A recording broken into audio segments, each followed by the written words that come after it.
want everyone to feel at home, to feel at innovation, and enjoy this ceremony.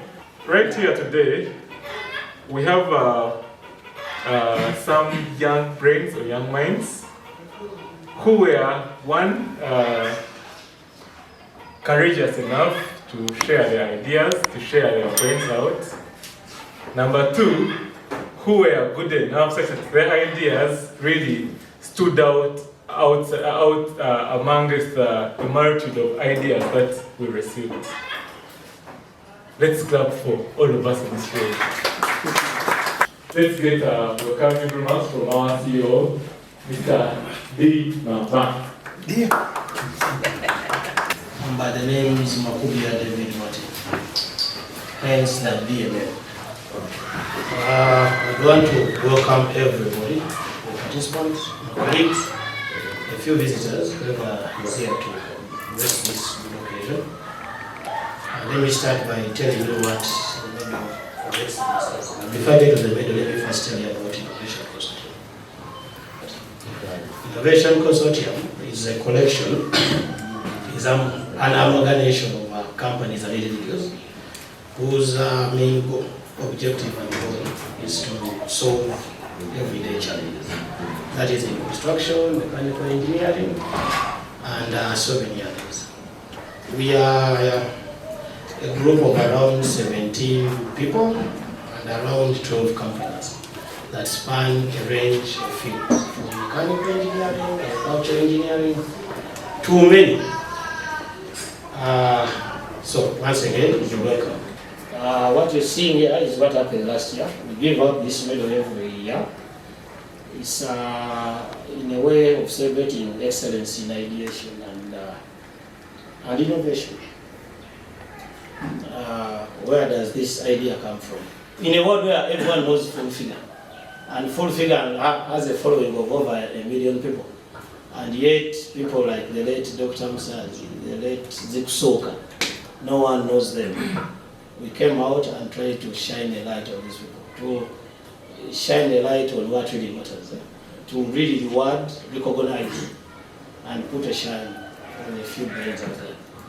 And under this roof is what we do. We nurture, and these doors are open to everyone with an open mind and an open thinker, and who would want to do better for the world. Really want to nurture excellence in ideation. That is why I think this year, last year, the winner was 2.1 million shillings. This year is $500.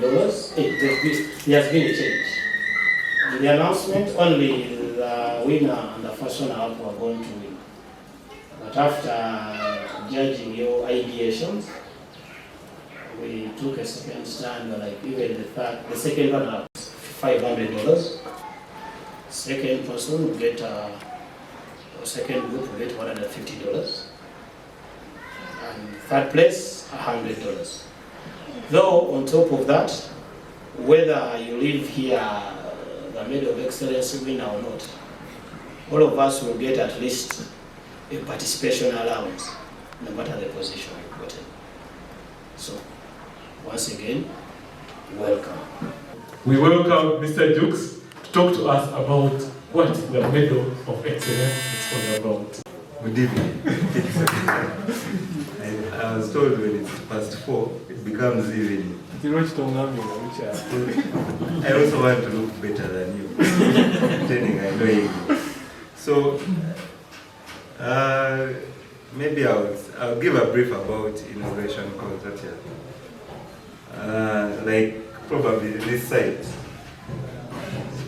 some of us had graduated, get frustrated. You think you're going to change the world, but then the world is starting to change you. What is it? What do they say? You are a square peg in a round hole. So we're not fitting in the places we're working. And we're tired. I think I personally graduated in architecture and I was bored by sitting at a desk. They're giving you, those architects, you know, door and window schedule. That's all they allow you to touch. You're not doing anything special with your life. So I think I used to complain to my late father, and then he would say, "Why don't you start your own company? I'm tired of you complaining." So that's how we ended up, and it's an innovation consortium because it's a group of minds and companies and ideas. A few years ago, we felt people are not getting the reward they deserve. And if you wait, no one is going to recognize it. So we came up with an idea of a medal of excellence. And in true consortium style, everything, including the design of the medal, was a collaboration of people who had different ideas. Maybe one time we will have the time to frame them and put them in something. But that was the main thing. So we realized that you cannot reward people generally. The innovation is happening every time, every year. So we thought we should look for themes. I think this year's theme, we gave out a few people to come out with ideas. So last year's theme was named the Medal of Excellence. So each year we have a challenge where we want people to participate. And the participation was, we put out a call, and then you find a way to present your ideas. And at the end, interim, we have a panel of judges at MUK, but then you thought it would be right to have a public vote. And then this year we've added a presentation. I'm Kwagala Juko. Last year I became CEO.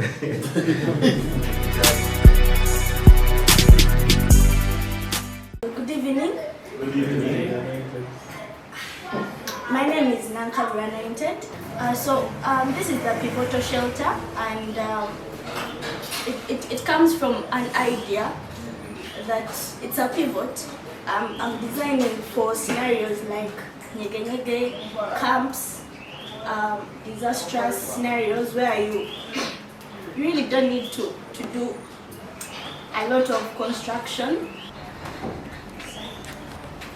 So the idea began from, what if you have one point like a pole? So this is like sort of a 3D. So you have this pole set in ground, and you have these walls that you just shift them around to do whatever shelter you want. Yeah. So this is like sort of a roof plan, and also it tries to show how you can organize these shelters. If it's maybe a family, a group of people, so it could take on different forms of organization. So we go to the floor. The floor, like the roof, also starts with 15 by 3 because 15 is like the minimum. So we want to produce this shelter that comes in modules. Yeah, so this is basically a 3D visualization. Yes, so the idea was try and use recycled plastic, anything that is plastic, bottles, slippers, jerry cans, anything. And this was an image showing that, imagine these leaves are not just one color, not just blue, green, but imagine they are made of these pieces of plastics compressed. So I thought it would be more interesting, maybe having some that are transparent, translucent, you can allow in light. So that's the idea. It should be more interesting, not just plain, it should be more colorful. Yes. Nankabirwa Anointed, I'm a student at MUK University. Pursuing my degree in architecture. Which year? Yeah, for.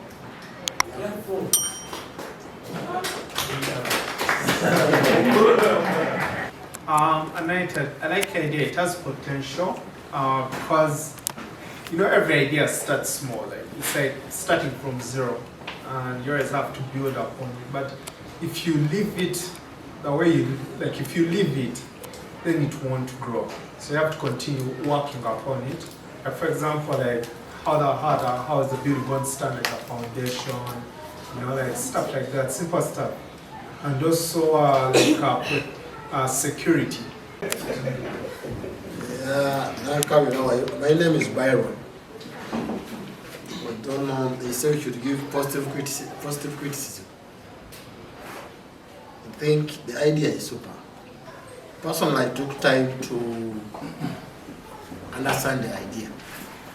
And to me, it was a mover that is so shocking that's why I think this was needed. That in your presentation, bring out your craziness, something will not be seen. So I think to me the idea is super, and I would think that the presentation, the way you presented it, you don't feel it. I wanted to see the face behind the great idea that I saw. And I'm not disappointed. In the idea or in the face? Both. Yeah, but I just have one technical question. From your idea there, it seems the boards are flat and on a flat surface, as you said. Assuming there are torrential rains, or not even torrential rains, but if it rains, as it's been raining lately, do you have any contingency for that place not flooding? Thank you so much, the previous presenter, for your amazing innovation. My name is Brian. I'm presenting Corey Kobutit, the first name on the card. And we are Easy Housing. We are a team, not a single individual. And when we came up with, when we had the theme of designing for semi-permanent shelters, we felt that our concept was fitting very well in this concept. So, Easy Housing, we are constructing houses using timber.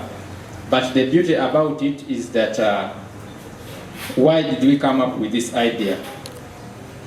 The houses which we are designing came after seeing a problem in the nearby slums that are developing up in Kampala, and what happens to them after a certain period of time, whereby the state council authorities can decide to just chase away those people from their locations, and you find that such, if they were bricks, all this will just be construction waste, and we don't know where it's going to be dumped.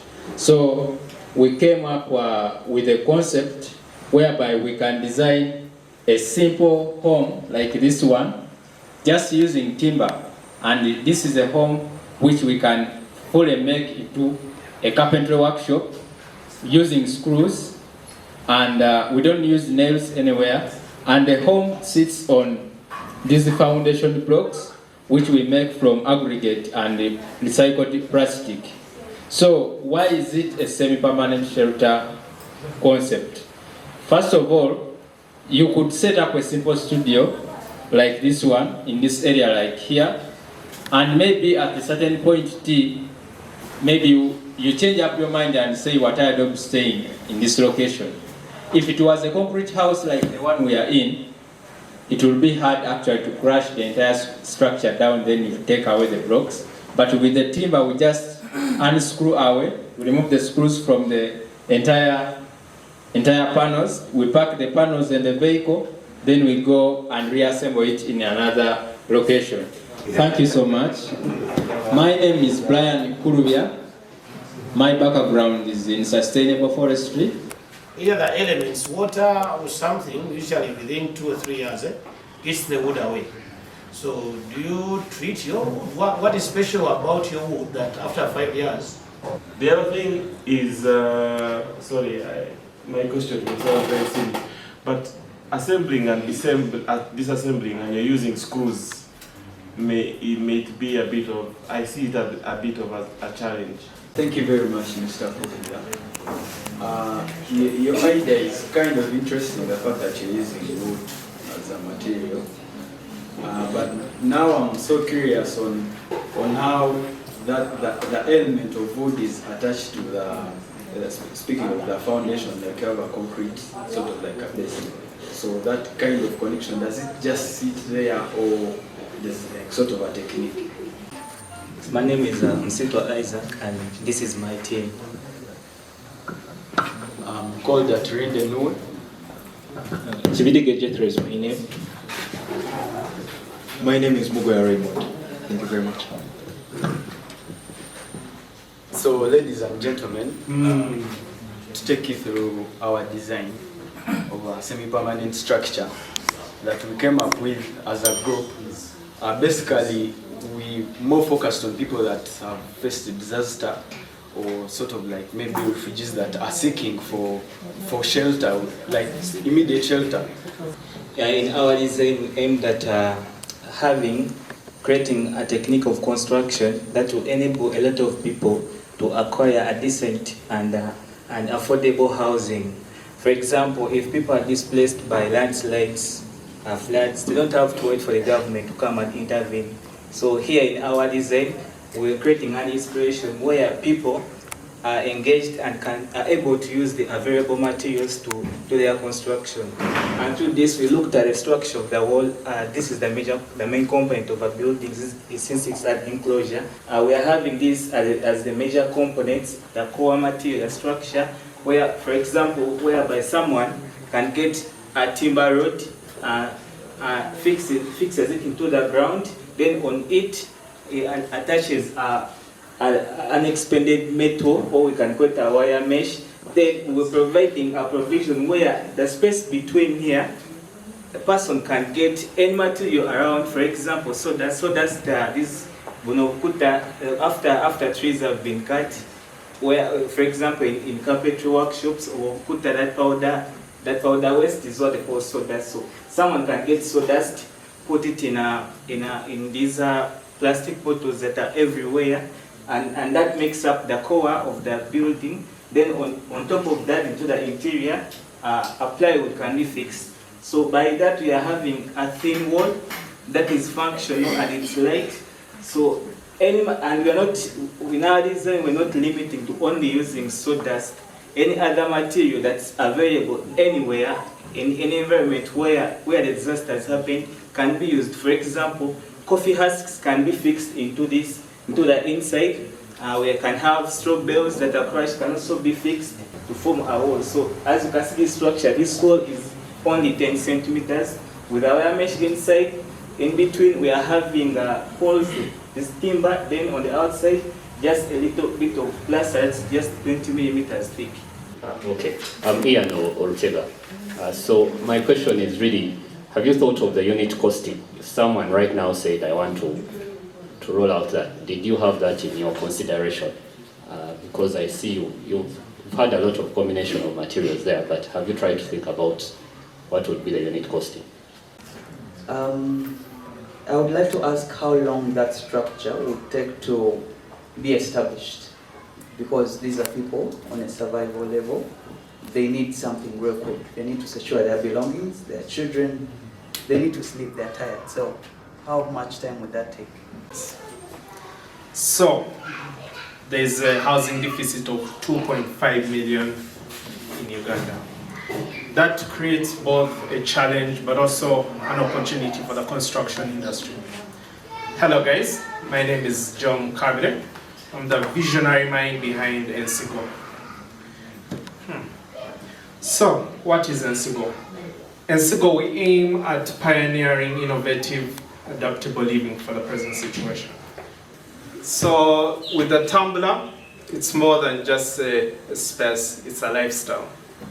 So, when it's crafted with local materials from the community, this is a fusion of both innovation and practicality. So, upon entering the tumbler, one is made to the space meticulously designed for two. With a kitchenette, a washroom, and a living room, this is a space designed for people on the go. And with NCGO, what we want to create is a house that grows, adapts, and evolves with you. So basically, that's what Tumblers is all about. Thank you. My name is Walusimbi. I just wanted to find out, since you spoke about it being built for two people, I just wanted to find out the ease of assembly For example, like if you're moving from one place to another. Good evening to you all. Walusimbi Joseph. I'm a student of engineering civil at the University of Gatwick. Well, now for this, the technical construction, most of my structure elements are put together by joinery using screws with the help of the screw drill machines or hammers or nails. But I do prefer the screws and the screw drill machine because it's easier to assemble and mount, at the same time to also dismantle. This is the floor plan. It has a bedroom, living room, a stove just there, a ramp, and an outdoor cooking area. So my foundation has concrete footings with dimensions. As I told you, it's elevated because of the need to protect the structure from surface runoff, water. Then the floor structure should look like that. We have joists, timber blockings, rim boards, and a subfloor. All I think we can see there. Then the wall structure consists of a timber frame, actually. Then these are some of the artistic impressions. So, here I didn't include the drip caps. As I stated here, those are adjustments. Because this is what I submitted earlier. So, this is my presentation. Thank you. This is my colleague, Robinah Tumwesigye. We're a student from Makerere University. She does architecture. She'll introduce herself more. I do electrical engineering. So we designed what we call a versatile wooden shelter. And we based on the 3 design objectives: the empathy, the affordability, and replicability. And we designed it in such a way that it's for people who are at a survival level. That is the empathy here. So we're seeing the pictures of people. These have been displaced probably from a war-torn area in the DRC. Some are stranded on the road. These have been affected by floods somewhere. She's standing in front of the public toilet. She's stranded. So they need something quick. They need something they can construct easily and with as less money as possible. And that's what we came to do. So this is how our model looks like. This is the physical model. We are going to have a chance to look at it here. This is a scaffold. This is scaffolding. Most of the materials we use here are the ones they use in scaffolding. They are very, very cheap materials. Tumwesigye Robinah. This is the floor plan. As we can see, the 2 bedroom spaces. So we can see how the walls are joined, how the walls are going to be erected right from the ground. As you can see, these are eucalyptus wooden poles, 3 poles, and then this is the kitchen space, and then this is the living space where they can sit and interact from. And then this area also serves as a place where they serve the meals. There is an overhang, as we can see, that prevents the direct entry of rainwater into the structure. But further to support that, so that it's really convenient for the user, this is the tarpaulin, and this is the wall. So there is a tarpaulin that is rolled onto one of the eucalyptus logs, and they usually have those holes that are punched into it to do the purpose of the opening, so letting air and ventilation, and of course using a 2-layered tarpaulin for the roof.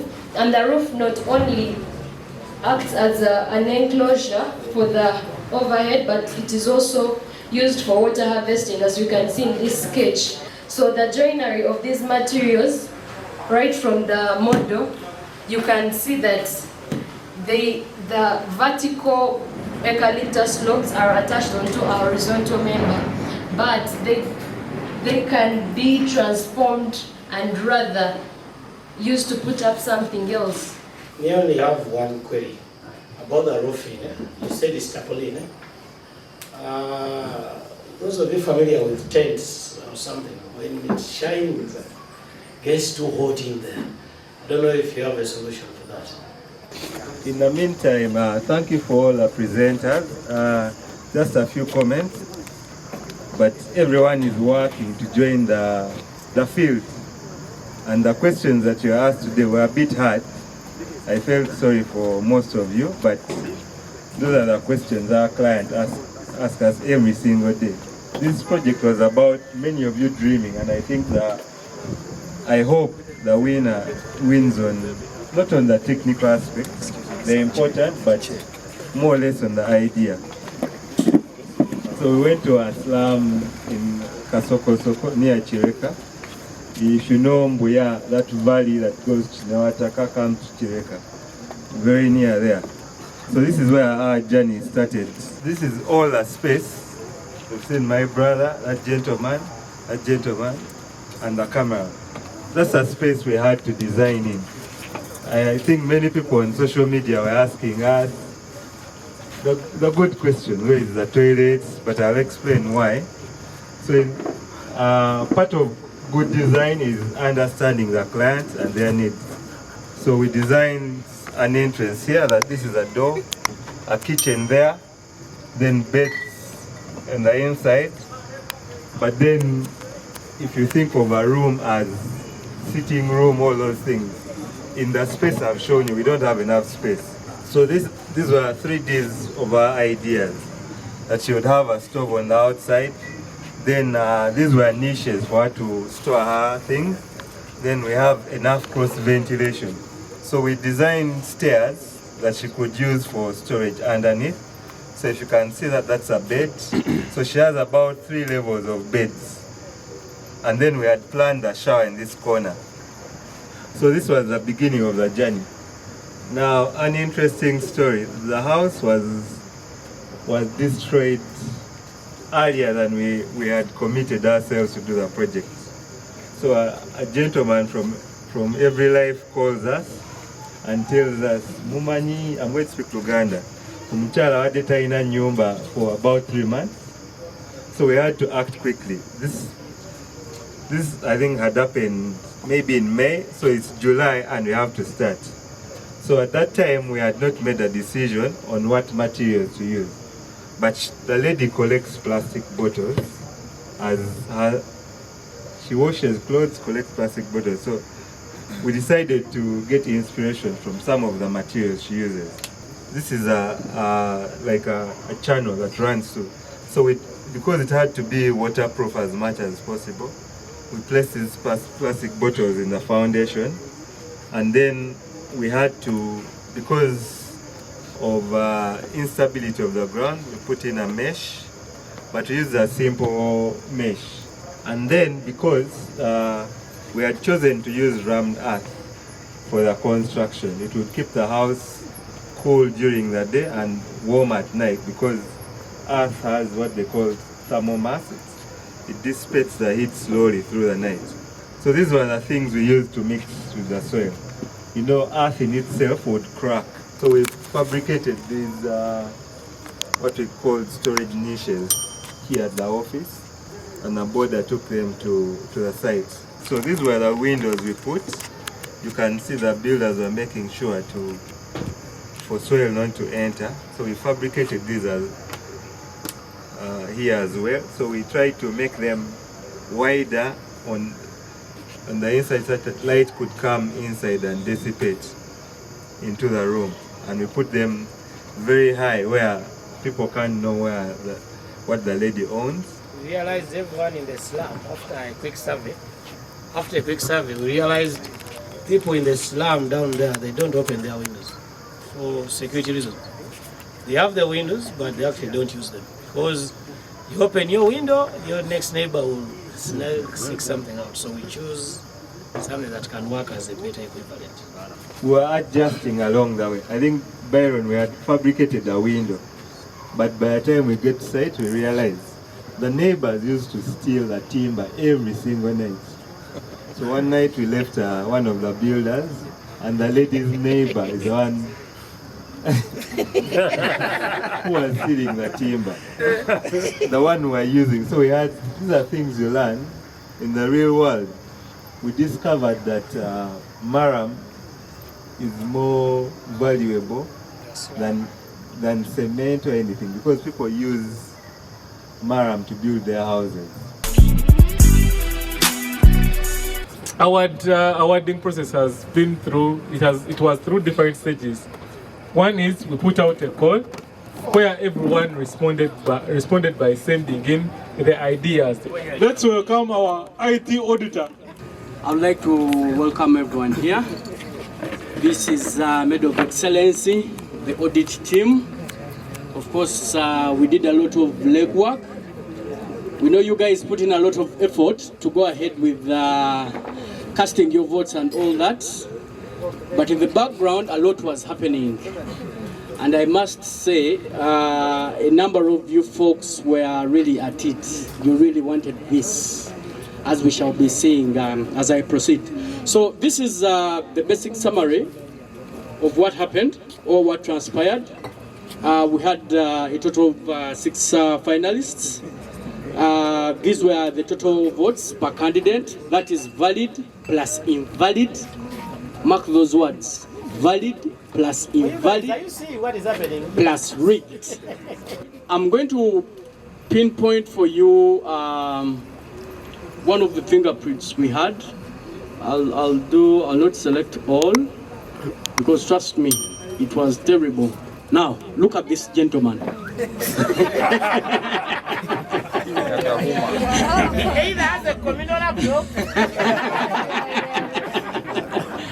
So, you have about 71 votes that are coming from one individual. He keeps on switching names from Nyakahuma Arnold, then Arnold Nyahau, then Dave what, then. So, those are the official results that carried a 20%. You still have an 80%. I'll allow David to go ahead and carry on. But thank you everyone who voted. Maybe one other person. Someone within consortium. If you know that you voted twice, you put your hand up. With me here is the COO who was leading the whole process of the Medal of Excellence. We are now at the awarding stage. For beginners, we shall start with awarding the certificates of the people who participated. After that, we shall now start announcing the top 3. So, Mr. COO. Yes, thank you, Peterson. Maybe to add on the words of my friend Wakanda. This time I wanted to show you how critical we go, or how deep we go to make sure the right people get the right marks and the right award. So this was as honest as it can be. There were no biawamkamas here or something. It was straightforward. With that, allow me, let's probably focus the light gun, everyone focus to here as we give out the certificates. The first runner is winning $150. And because the ideations that were submitted were so nice and really excellent, we even went out of our way to even award the third person, even though on the award data and everything, it's not indicated there.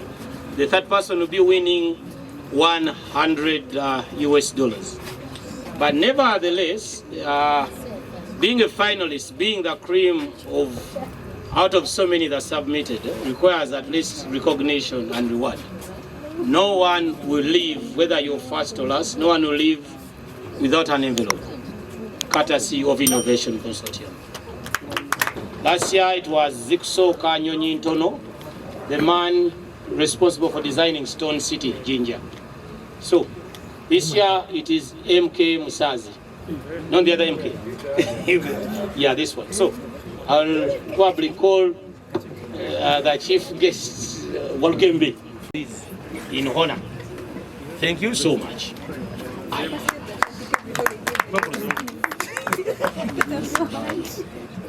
I'll be inviting a few people to join me to announce these people. For the second runner-up, I would like to call on Sandy to come here and tell this audience who the third best person or ideator is. Ladies and gentlemen, good evening. It's an honor for me to be here, and first of all to associate with a team that thinks about innovating solutions. And also a privilege for me to announce the second runner-up. My name is Sandy. First of all, I want to congratulate all the participants. tonight you are all winners, but like it said, first among equal. We are going to recognize the first 3 out of the winners. The second runner-up for this year's Medal of Excellence Award is Musitwe and the team.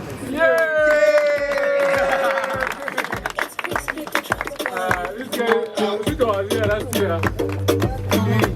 Apparently he lost because of politics. Now the second runner-up, I hope the next person to announce for the first runner-up, ladies and gentlemen, put your hands together and welcome the announcer of the second runner-up, Aida!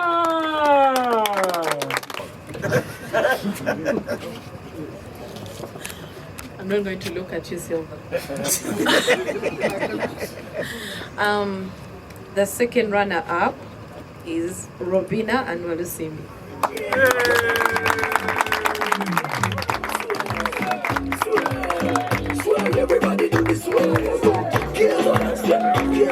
Ladies and gentlemen, this one has an envelope, 2 cards, a big thing, and a safe hand to be opened.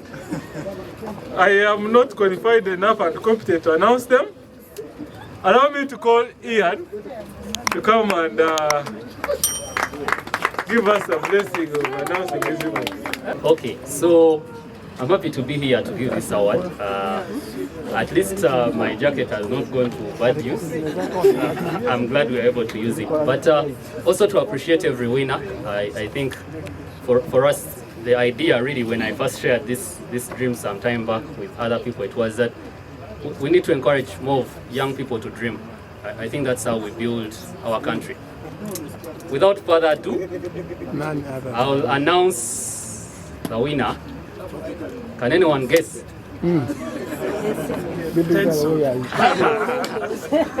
Anointed Nankabirwa.